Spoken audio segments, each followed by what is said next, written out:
Hello everybody. Today we are going to review The Kissing Booth 3. So I would say this movie was actually a really good closing to the entire series. I think this might have been probably the best one out of the three of them, to be honest, in my opinion. Although it did get a very low rating on IMDb, only a 4.7. And I think the first one might have got the highest rating. I could be wrong. Let's just go back and check. 6.0 on the first one, and 5.8. Wow, so this one got a really low rating on IMDb for whatever reason.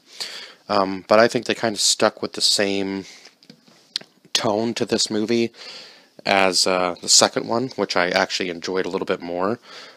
So obviously this is I would say like a goodbye film for all of them, because they're all going off to college and university. Obviously, Elle and Noah are trying to decide whether they're going to go to Boston together.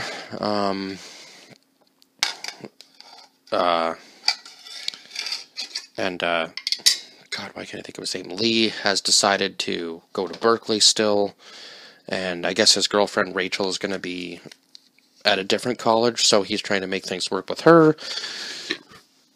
And I wasn't exactly sure how they were going to put Marco back into the picture again, but he just kind of shows up randomly with his family at the restaurant, and this is after graduation, right? So they're spending one last summer together before they have to go off their separate ways.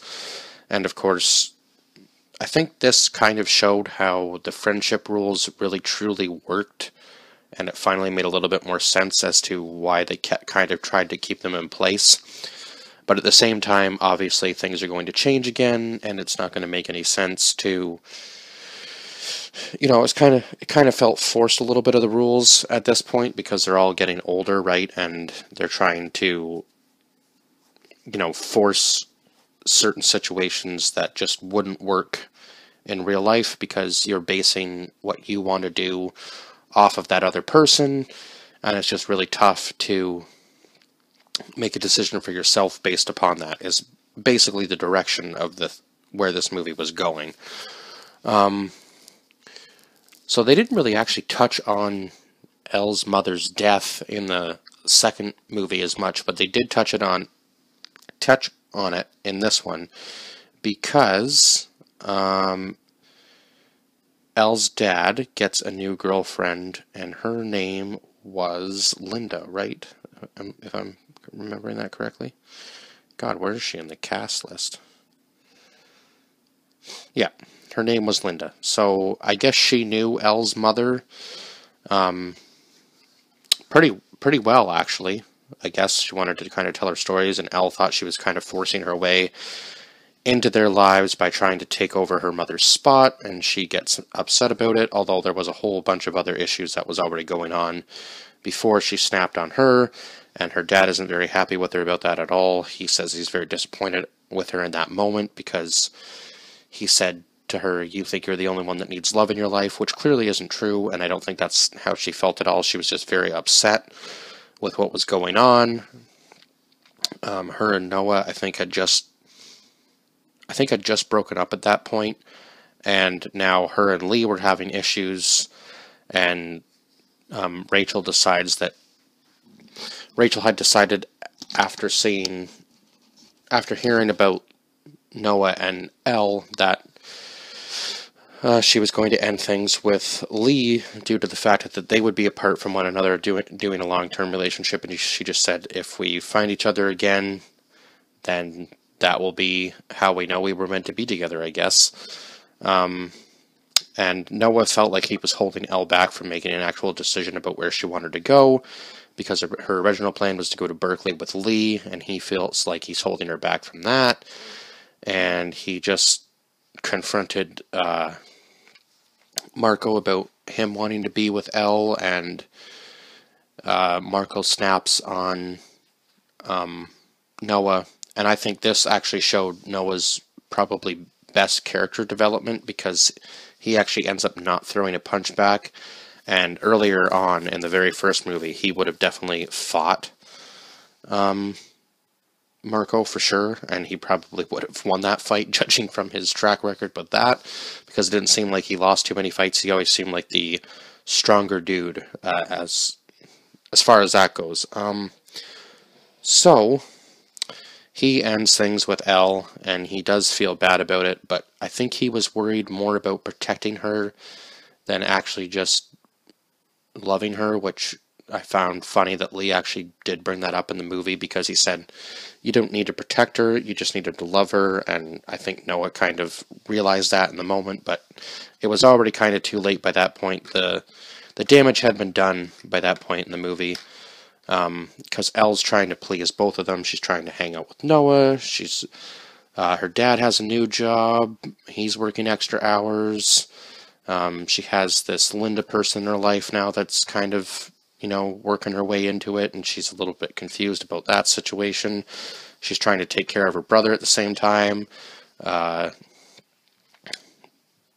The Flynns are selling their beach house, which was probably the main premise of this movie, actually. And it's kind of like a closing moment for them, because that means that once the beach house is sold, all those memories are gone, because that's where they spent most of their childhoods together, was at the Flynn beach house together, Hurley and Noah. So they try to make the most of it.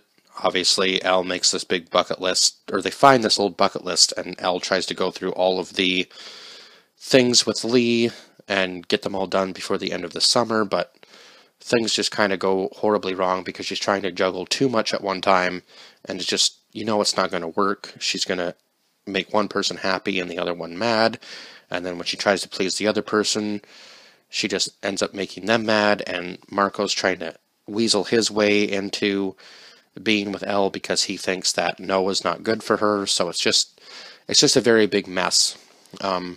Especially the Mario Kart scene. I think when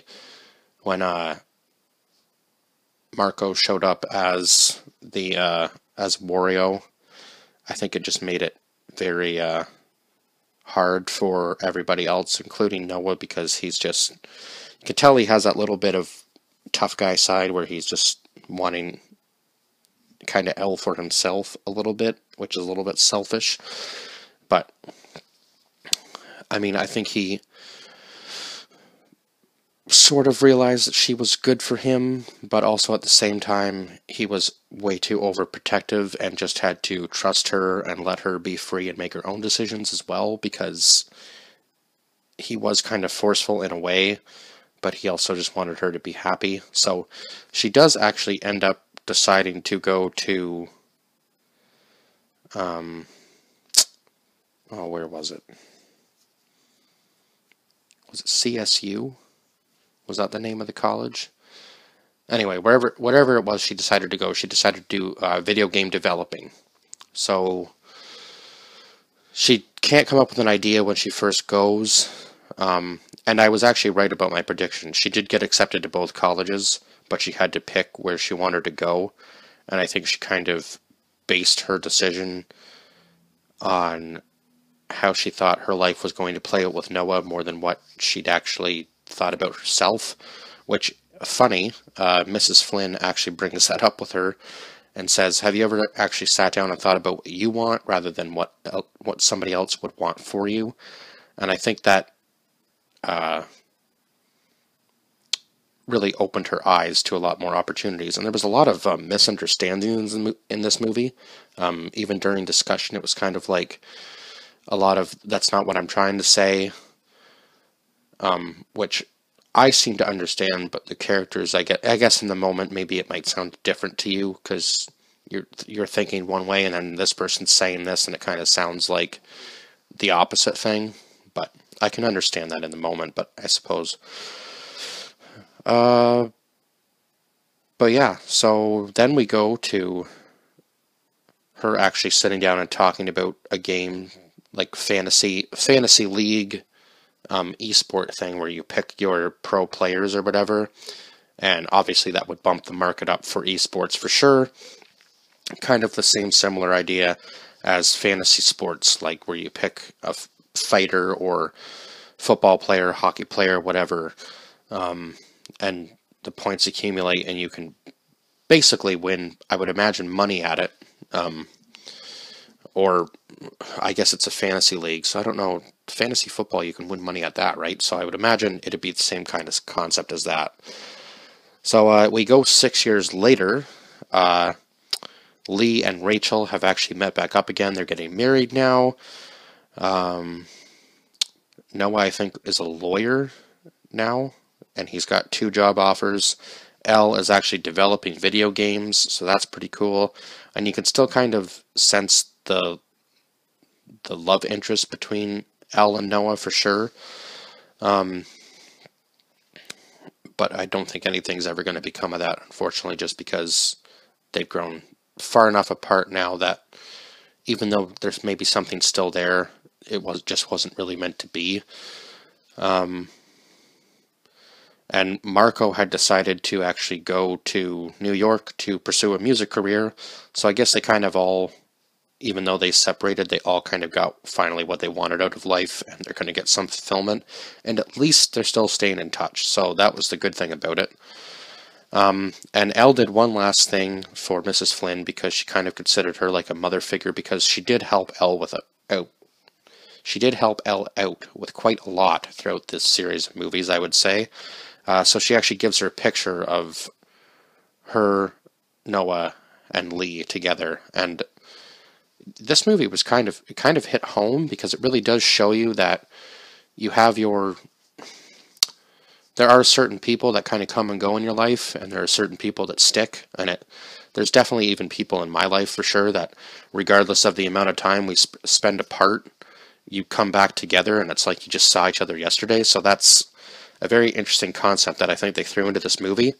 And yeah, it definitely hit home that there's a lot of people in life that you just, it sucks, but you're friends for so long, like even, especially for high school, I would say there's a lot of people that I was friends with for maybe 4 or 5 years, and then it's just kind of like poof, you just kind of go your separate way. Even though you might live close together, you don't really keep in touch, which kind of sucks because certainly there's a lot of people I would have liked to still been hanging out with, and I'm sure, you think about it from time to time, you're like, oh yeah, I remember them, but like, where are they now? And sometimes they're really far away, and sometimes they're close, and you just never really think about it anymore once you've kind of grown apart a little bit, I suppose. But I mean, sometimes it just comes back around, you just stay in touch with those people again when they come close to you again. But yeah, it's kind of a weird thing to think about now that I'm actually sitting here thinking about it and talking about it. It is kind of an interesting concept that some people just stay close and some people grow apart, but they still can connect on a, different level than some other people, I guess, is what I'm trying to say. Anyhow, I think that's about all I could say about this movie. So as always, like, share, subscribe, and comment down below your thoughts on this film if you've seen it. I did give it an 8 out of 10, just because I thought it was the best one out of the series, despite what other people might say about it. 10,000 people did rate this movie, though. So that is quite a lot of people rating this movie, but it is still new. It did just come out this year, so I mean, maybe not everybody has seen it yet. The year's far from over. We're still in August, so we still got September, October, November, December. So who knows? By the end of the year, that rating could very easily change. I thought it was the best film out of all three. And I'm not sure what month I'll put this in. Maybe like the comedy, Christmas and Comedies 2.0 thing. Just because I'm going to keep the same title for those months. And then I think I'm just going to go back into, once I do the 2.0 months, I think I'm just going to go back into randoms for a little while, because I'm kind of running out of ideas for months to do. So yeah, but anyhow, I will see you guys in the next one. Bye bye for now.